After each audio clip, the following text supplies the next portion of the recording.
Hi, I'm Joan Goodchild with SC Media. This month, we're excited to introduce you to our 2024 SC Media Women in IT Security honorees. And today, we will be talking with Tia Hopkins, a prominent cybersecurity leader and Cyversity board member. Tia is a dedicated advocate for cybersecurity awareness, diversity, and advancement. As Chief Cyber Resilience Officer at eSentire, she emphasizes proactive cyber resilience over reactive strategies. Through her work with Cyversity and Empower Her Cybersecurity, Tia champions representation, mentorship, support for women and minorities entering the field. Welcome, Tia. Thank you. Thank you very much.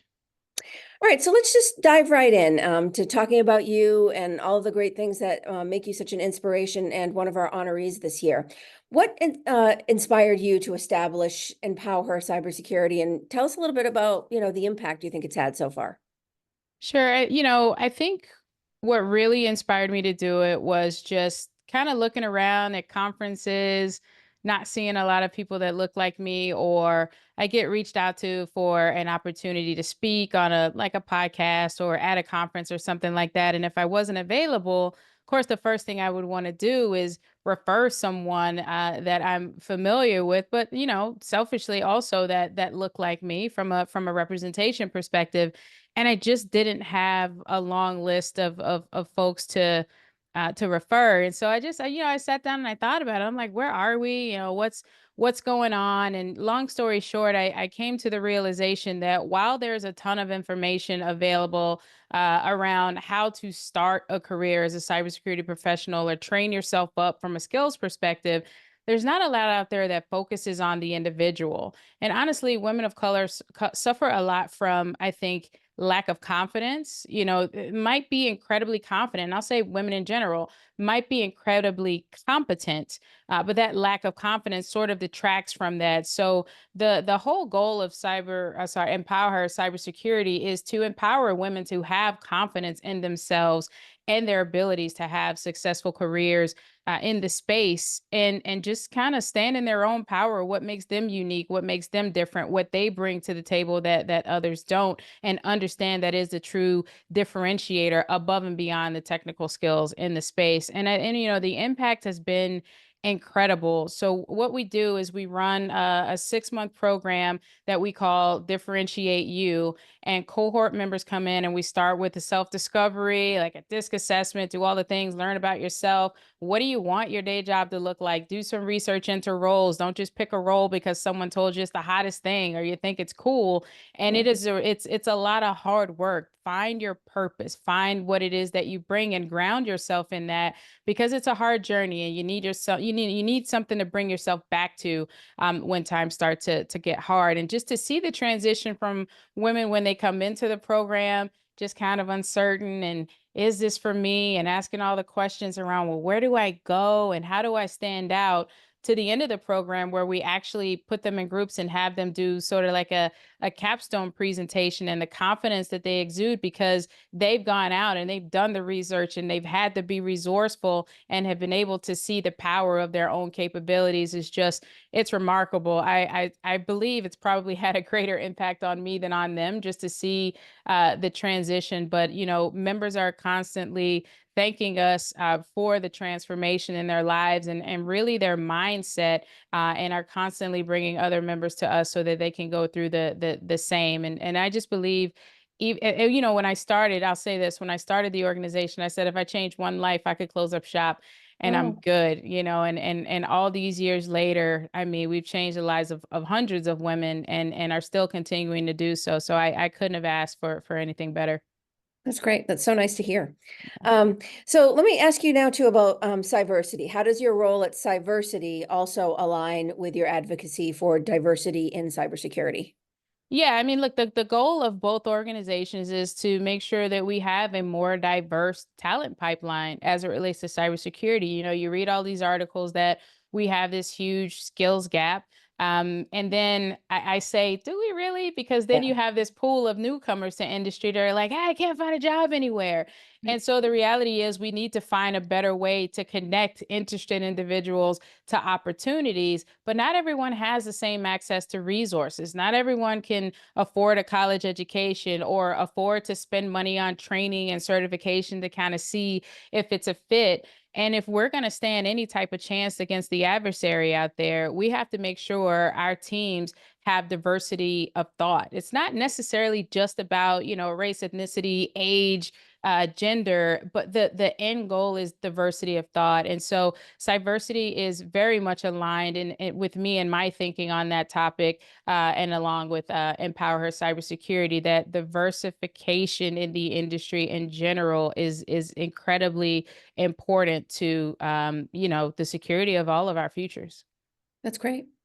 Now, as I mentioned when we were introducing you, you're Chief Cyber Resilience Officer with eSentire.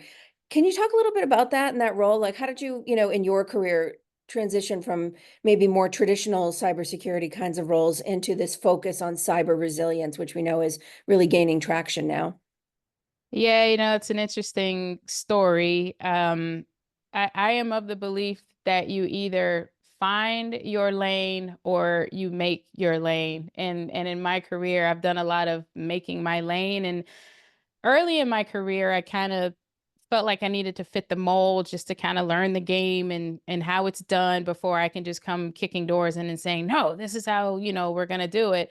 But I like to say I've paid my dues. I've built a bit of a reputation for myself, and I'm seen as a thought leader. And so I got to a point where I turned this corner where I was not only confident in my ability to articulate things that have already been stated as fact and are kind of believed in the industry. I started to push the envelope a little bit. Like, are we thinking about this the right way? And is there another way to do this? And is this the end all be all? And so that's where the transition began. I mean, coming up in the industry, anyone that's a cybersecurity practitioner, risk, risk, risk is the thing that we're taught all the time. Yeah. But there's this huge evolution that's occurring, right? We're much more dependent on technology. Data is everywhere. People are everywhere. Attacks are becoming more frequent and sophisticated. You layer cloud into that, you layer AI into that. And at the end of the day, the reality is we're not able to keep up with what we're facing, with what organizations are facing, like we used to be with traditional approaches to cybersecurity. And so I went through this phase where I was like, well, we got to get better at quantifying the risk so we know where to prioritize. And sure, that's important. But what's the goal at the end of the day? The goal at the end of the day is to keep the lights on. We have to make sure the business continues to be operational in the face of adversity, ensuring the survivability of critical systems. And so that's where my transition into cyber resilience and the messaging around that began. And it was scary. You start to put that out there, you start to have some conversations, and it did begin to gain some traction. My company, eSentire, is very supportive. It happens to be what we do for our customers, so the message landed nicely, and no good deed goes unpunished. So it's like, great job, Tia, and now you're going to do this thing, as what you do every day. So it's been a lot of fun. I just like solving problems, making cybersecurity accessible. I believe it's incredibly complex, sure, but that doesn't mean it has to be hard. So I take great pride in simplifying the complex concepts. And let me follow up on that too, in terms of, sort of the business side of the house. I mean, we've been, of course, talking for years about cybersecurity and the ROI of it and how to align it with business goals. Like how do you align your particular role in the C-suite and the work you're doing on cyber resilience with the overall business goals of eSentire? I mean, it's literally that. It is ensuring that everything I'm doing in some way, shape, or form aligns with the overall outcomes of the business. And it's interesting because when you take management level cybersecurity certification exams, I joke, but it's kind of not a joke. You can get like 50% of the questions right if you pick the answer that most closely says align with the business outcomes, align with the goals of the business. And that's essentially what we're all here to do. And I say all the time, it's a hard job in cybersecurity. Being a leader in cybersecurity is tough. You're responsible for a lot, stakes are high. So we do sometimes really get caught up in protecting the business. But at the end of the day, our job is to also enable the business. And we can't forget that. And while we have to be aware of the threats that are out there that could, damage the business's reputation or bring productivity to a halt and all of those things, we also have to be aware of the things that we can do within the cybersecurity team that could take the business further. And we have to articulate, one, how the things we're doing are keeping the business operational, two, how the things that we're doing are driving the business forward. And that's what I try to do in everything that I do. Like, what's the why? And like, what is our why? Why are we doing this? Sure, it's the right thing to do. Sure, we read it in some best practices manual that it's what we need to be doing. And sure, we probably need to do it at some point, but is that the thing that we need to be going to the business for resources today? And in order to get that buy-in from the business, there is that need to tell a story. It's all about storytelling, but the story needs to be how this security process that you're positioning, needing resourcing or funding for is going to drive this business outcome that you've done the research to determine is really important to the other stakeholders in the business. And the way you communicate that is also important. I say all the time, we can't be communicating in bits and bytes when the people we need buy-in from are listening in dollars and cents. And so we can't be speaking, threats and risk and exploitation and ransomware when they're listening in revenue and profitability and margin and growth and things like that. Talk to me a little bit too about the role of being a cyber resilience officer. I mean, how we've come here now and that organizations have it to where you think it might evolve to over time. Yeah, I get that question a lot. How is it different from a CISO? Is it going to take over the role of the CISO? Does it report to the CISO? And it really just it comes down to the needs of the business in terms of how the where the function sits and how the function plays out. The reality is cyber resilience just needs to be a focus of the business. So whether that is a peer to the CISO, whether it's a function that reports into the CISO, resilience is a wrapper around how we should be looking at cybersecurity program management in general. So it's a mindset and it's an outcome. And the NIST definition of it, just for some context, is the ability to anticipate, withstand, recover from, and adapt to an adverse incident or cyber attack. So it really is the entire gamut. Is your prevention, where you're doing your risk management and all the things, all the way through to detection and response and recovery when something actually happens. And it really comes down to the way the business is structured. I know larger organizations have an overall chief resilience officer where it's about all of the business resilience, and cyber resilience could very easily tuck in up under that. That's actually what my PhD research is based on, leveraging cyber resilience as a foundation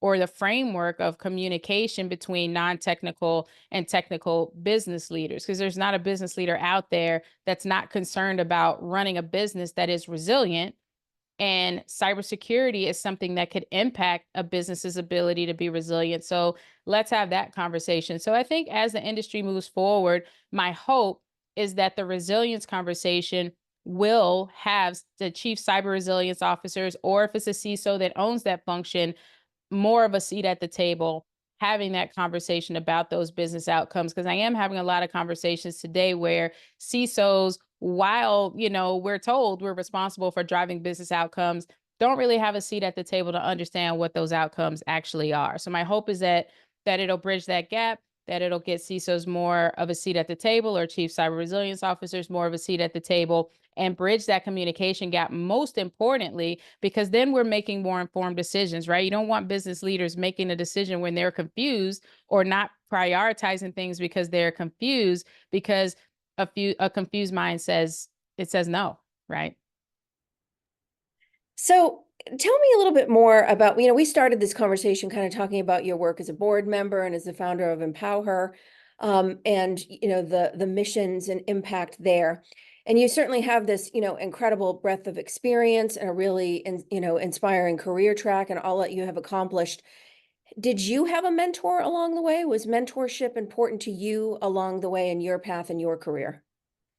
I think mentorship is so important to me now because I did not have one along the way. I did a lot of throwing things at the wall and seeing what stuck. I didn't really have a lot of examples of what good looked like.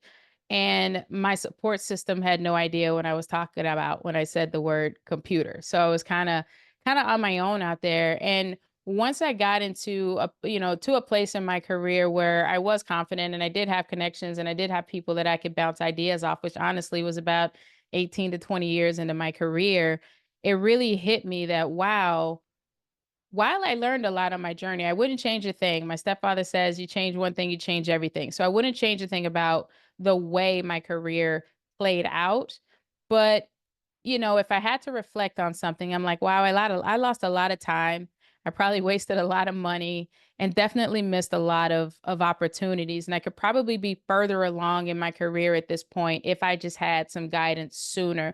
So that's why I'm really hell bent on providing support to those that are looking for support, not shortcuts. Like I don't do shortcuts. There are no shortcuts, but definitely helping others navigate and understand the realities because everything that's out there isn't real. You can't read one book on cybersecurity and go off and make six figures, but there are ways to develop a successful career without wasting a lot of time and money. So it's really important to me to help those individuals interested in that navigate that journey so that they get the most bang for their buck or the most bang for the effort that they put into it. And yes, largely because I did not have that when I was coming up in my career. So speaking of that guidance then now, before we close, do you have any advice that you would give women or minorities and those who are looking to enter the cybersecurity field from your own experience? There's about a million things I want to say, but I think the one that I will pick, probably the most important, is know your why. Understand why you want to be a part of this industry. And it can't be because someone told you to. It can't be because your friend's doing it or because you think you look cool in a hoodie. You have to understand what it is about you that will make you stand out, right? That will give you the ability to bring value. And you have to find a role that aligns with that. You can't just show up, study, take a certification exam, pass, and think you're going to go have a successful career because that's what everyone else is doing. The name of the game is differentiation. How are you going to stand out? And you won't be able to do that if you don't deeply understand yourself, your capabilities, your strengths, your weaknesses, so that you can navigate those and transform yourself, right, into the best individual that you can be and the best individual that you could present to industry when you're trying to land a role or help a business move forward. So definitely know your why because it's hard enough to wake up in the morning and do the right thing just because you wake up in the morning and you're a grown up. It's a lot harder when you're not doing something that you're passionate about. So know why you're here so that when it gets hard, you can remind yourself, this is why I do this. And then that passion serves as kind of that drive we need to keep going sometimes because this is not an easy industry to be a part of. No, absolutely not. But it's folks like you that encourage others to get involved and inspire us all. So thank you so much. I really want to thank you for joining us today. It was great chatting with you and finding out more about you. Absolutely. Thank you so much for the opportunity.